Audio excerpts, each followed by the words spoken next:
mahitaji ya ujenzi wa nyumba bora, imara na ya kisasa, tatizo limepata tiba. Na suluhisho ni Karibu Tujenge Hardware. Ni wauzaji wa vifaa bora na vya kisasa vitakavyowezesha ujenzi wa nyumba yako kuanzia hatua ya msingi hadi finishing. Wanauza vifaa vya ujenzi kama vile bati, aluminium, nondo, saruji, rangi, misumari, bomba, chokaa na vingine vingi. Na vifaa vyote hivyo ni vile bora na vilivyothibitishwa ubora na kupendwa zaidi na mafundi kote nchini. Aidha, kama unahitaji kujenga kidogo kidogo, wanatoa huduma ya kuwekeza hadi boma lako litakapokamilika ndani ya mwaka mzima. Unaweza kutembelea dukani kwao, mitaa Masasi Mbovu, jirani na Horofani kwa Uheche, au unaweza kuwapata kwa mawasiliano ya simu namba 0764692043 au 0655250093. Karibu Tujenge Hardware, best quality, low price. Nyote mnakaribishwa. Kwanza kabisa, ninapenda sana kuishukuru serikali. Na kama ambavyo amesema mganga mkuu, amesema mkoa wa wilaya, amesema kwa kazi kubwa ambayo imefanya, ambayo ninyi ni mashahidi. Ninyi ndugu zangu ni mashahidi. Serikali ya awamu ya sita imefanya kazi kubwa sana. Sisi kwa Mtwara tunaongelea kilichofanyika kwenye mkoa wetu, kwa sababu ndicho tunakiona, si ndio Uwekezaji mkubwa sana umefanyika katika miundombinu ya utoaji huduma za afya katika ngazi zote, hospitali, vituo vya afya, zahanati, kote. Na ni majengo, lakini sio tu majengo, sababu majengo peke yake hayawezi kusaidia. Kama kujenge shule, una madawati, una vifaa vya kufundishia, ndio inakuwa hujafanya kitu sana. Lakini vifaa vya utoaji huduma, na yeye ni mashahidi, sababu yeye ndio mnatoa huduma zile, na wananchi ni mashahidi, wanaona mabadiliko makubwa ambayo yameshasemewa hata na mganga mkuu wa wilaya. Kwa mkoa wetu wa Mtwara, kwa takwimu tulizonazo, serikali ya awamu ya sita katika kipindi cha miaka 4, shilingi bilioni 21.5 zimetumika ni katika ujenzi na ukarabati wa miundombinu ya afya katika halmashauri zetu zote na hofu jamani. Pia katika hospitali yetu ya Rufaa Mtwara shilingi bilioni 7.8 zimetolewa kwa ajili ya ukarabati pale wa miundombinu ya hospitali, na kazi haijaisha, haijakamilika.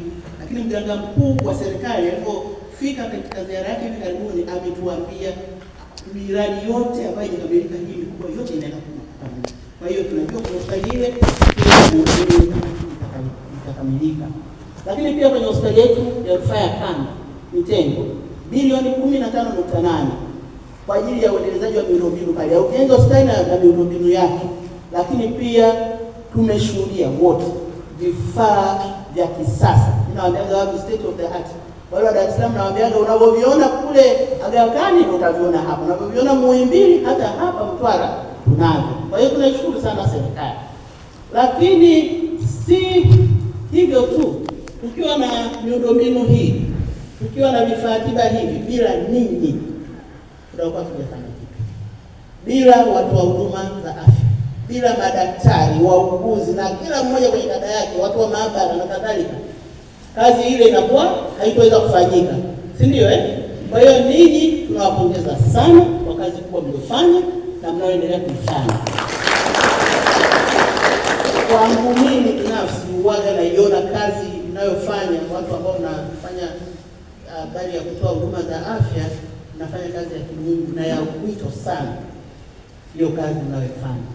Nashukuru serikali kwa wetu pia wa Mtwara, tumepata ongezeko la watumishi. Tumepata watumishi wa kada mbalimbali, watumishi 1029 kipindi cha awamu ya sita. Nashukuru.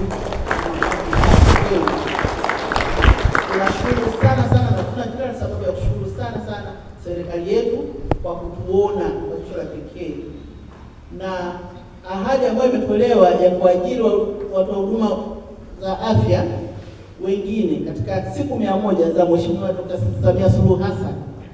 Tunatarajia pia tutapata watu wa huduma hao. Dr. naomba twende tukakumbushie, kwa sababu ligi yetu sisi haiwezi kufanana na mkoa mwingine na mwingine. Kwa hiyo sisi lazima tuseme sisi mahitaji ambayo tulionayo. Sawa, tunapata hawa wahudumu, lakini pia ni mkoa ambao ni kati ya mikoa inayoongoza kwa wale watumishi wa kada mbalimbali, lakini hasa walimu na watoa huduma za afya kuoga kwa. Kwa hiyo unawapata lakini hawakai sana. Kwa hiyo ile gap inakuwepo. Tuweze kwenda kupeleka maombi yetu mapema kabisa kwamba tuangalie ubachela pekee, pia waweze kuletwa wengine. Kwa hiyo tunashukuru sana kwa ajira hizo, sio haba, na uhakika baadhi ya hao 1029 pengine mpo hapa ambao umepata ajira hivi karibuni, na ningewaasa na naendelea kuwaasa, jamani, tuwe wavumilivu, especially tunapopata ajira mpya. Wale ajira mpya, lakini wale ambao kwa uzoefu kwa kazi, wale wajira kuvumilie, na kila kazi nyingine na changamoto mbalimbali, tuvumilie.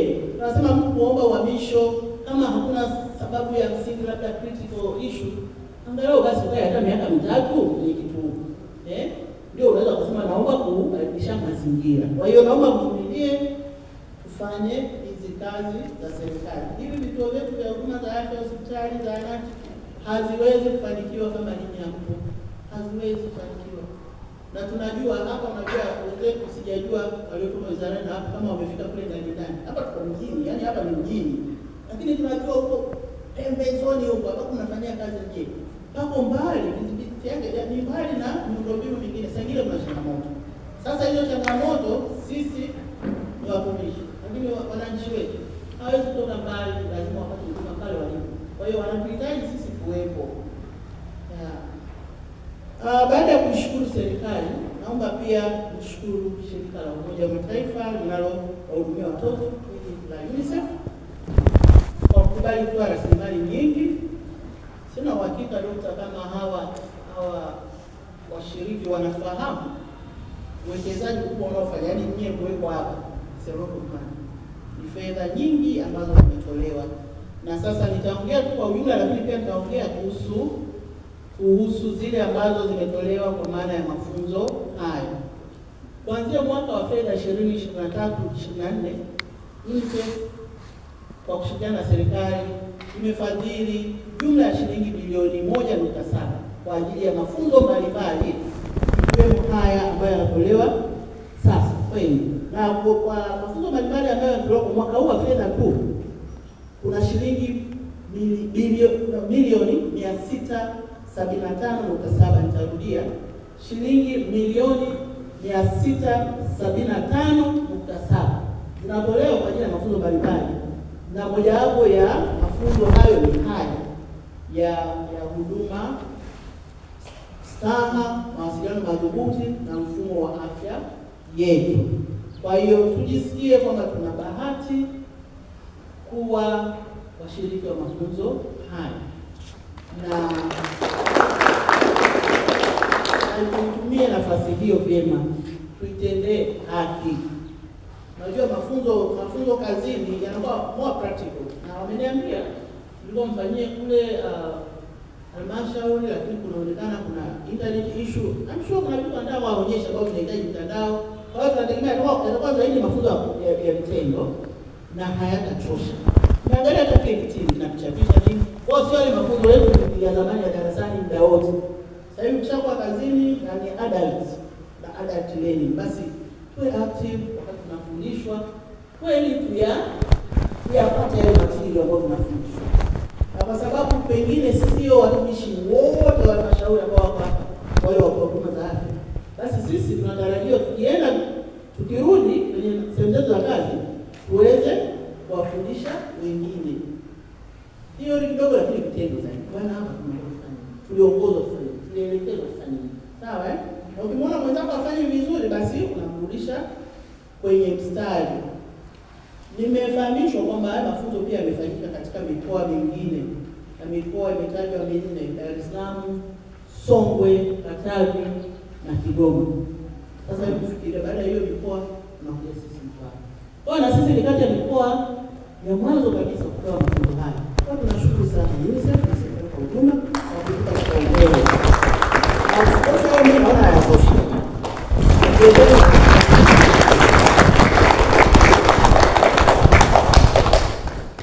Na hapo nirudie kuishukuru serikali kwa kuendelea kuweka mazingira wezeshi na rafiki ambayo yanavutia wadau wa maendeleo mbalimbali kushirikiana na serikali katika kufanya shughuli mbalimbali za maendeleo katika nchi yetu. Ikiwemo hili shirika la UNICEF. Kwa hiyo tunashukuru sana.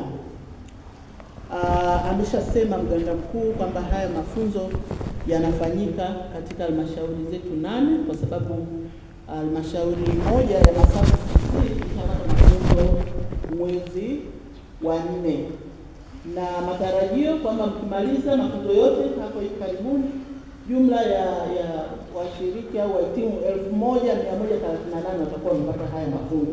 Kwa hiyo hii ni achievement kubwa. Tunashukuru sana.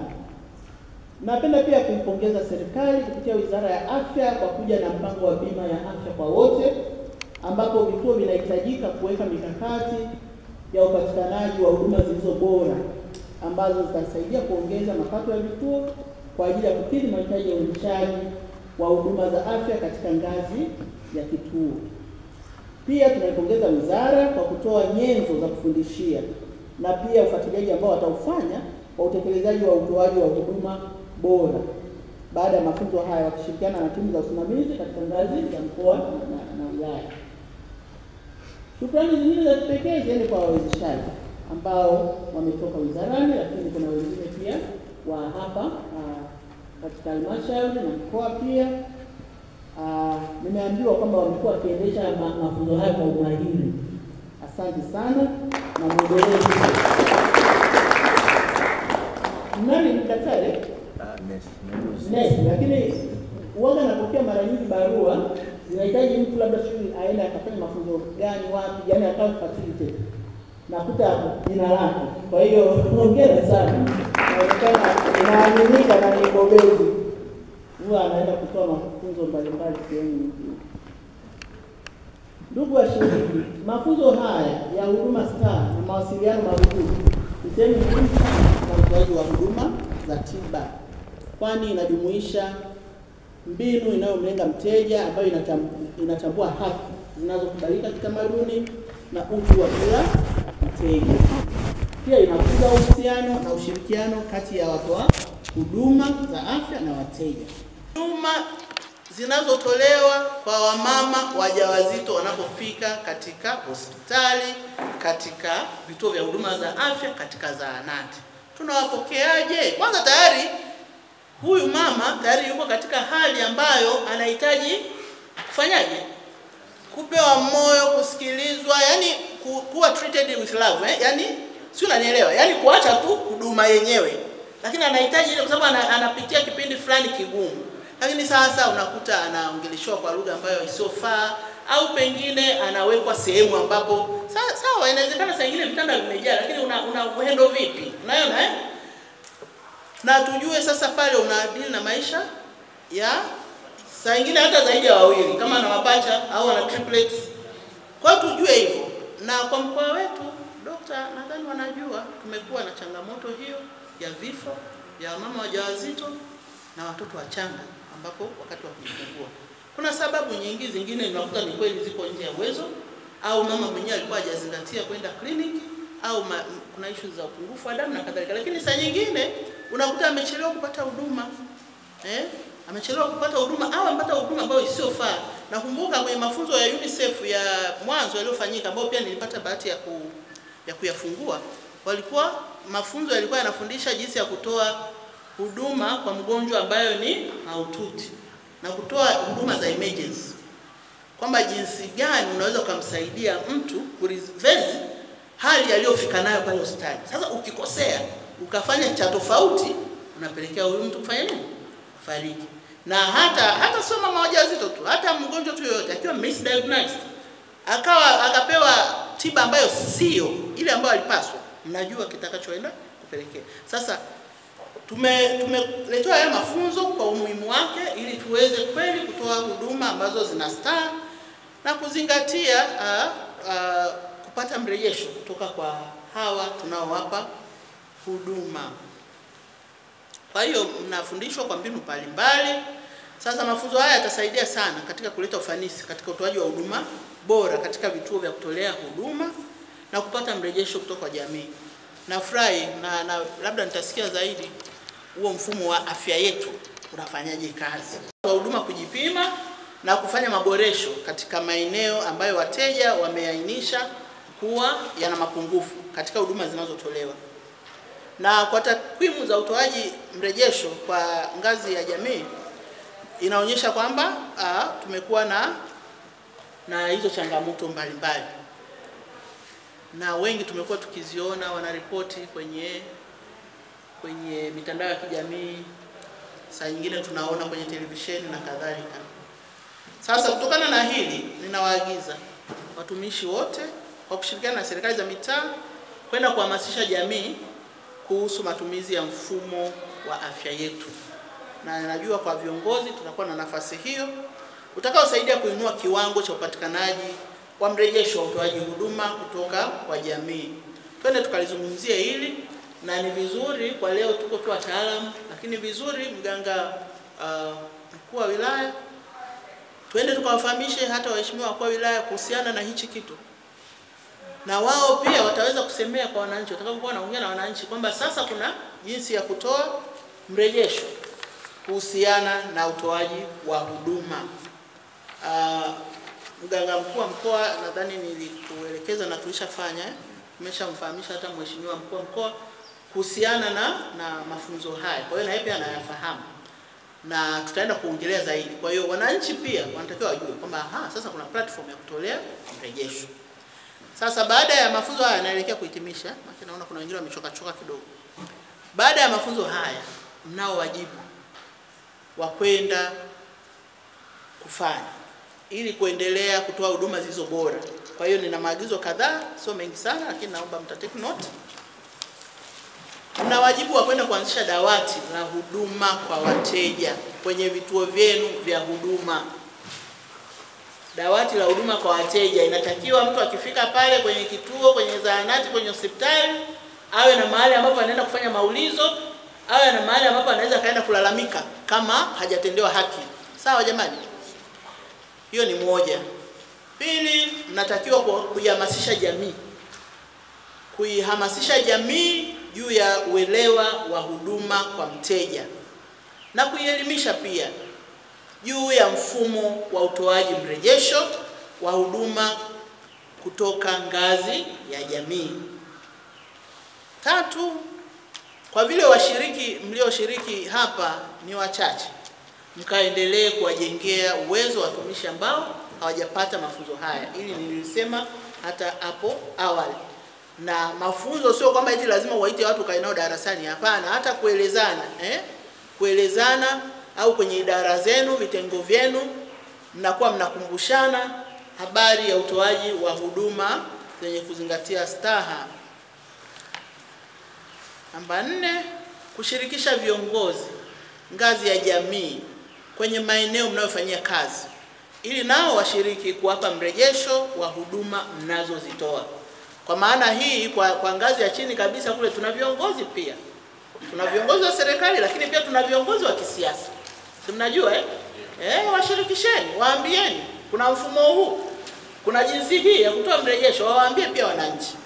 Kwa hiyo mwashirikishe hawa viongozi ngazi ya jamii kwenye maeneo mnayofanyia kazi ili nao washiriki kuwapa mrejesho wa huduma mnazozitoa na kuihamasisha jamii wanayoiongoza kufanya hivyo ili kutekeleza afua hii. Timu za usimamizi wa huduma za afya ngazi ya mkoa na halmashauri pia kwenda kusimamia na kufuatilia utekelezaji wa utoaji wa huduma bora unaozingatia taratibu za huduma bora kwa wateja kama ambavyo mmepata kufahamishwa au kuelimishwa kwenye mafunzo haya. Sasa baada ya maelezo hayo ambayo naweza kusema yalikuwa marefu sio mafupi, meza kuu, washiriki wote, naomba nitamke rasmi kwamba mafunzo haya ya huduma staha, mawasiliano madhubuti na mfumo wa afya yetu kwa waratibu wa huduma za maboresho wa ngazi za vituo katika mkoa wetu wa Mtwara nimeyafungua rasmi.